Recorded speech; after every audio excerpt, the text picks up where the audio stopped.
Hello' everyone. মই আজিৰ পৰা এটা চিৰিজ ষ্টাৰ্ট কৰিবলৈ বিচাৰিছোঁ নিউমাৰলজিৰ ওপৰত। মই মূলাংকক লৈ কিছু প্ৰেডিকশ্যনছ কৰিম। প্ৰেডিকশ্যনছবিলাক যদি আপোনালোকৰ লগত মিলে তেনেহ'লে ডেফিনেটলি মোক এটা কমেণ্ট কৰিব। আজি ডেট অফ বাৰ্থ ল'ম 1-10-1928। তেওঁলোকে ছানক ৰিপ্ৰেজেণ্ট কৰে। চ' তেওঁলোকৰ লিডাৰশ্বিপ কোৱালিটি বহুত বেছি আছে।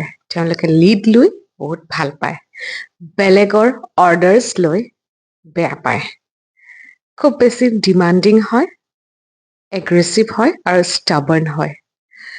যদি এই কোৱালিটিখিনি আপোনালোকৰ লগত মিলিছে, যাৰ ডেট অফ বাৰ্থ 1-10-1928 হয়, তেনেহ'লে তেওঁলোকে যাতে এটা কমেণ্ট কৰে আৰু লগতে ভিডিঅ'টো শ্বেয়াৰ কৰে, চবে যাতে পাওক এই ভিডিঅ'টো আৰু নিজৰ প্ৰেডিকশ্যনটো মিলাব পাৰে।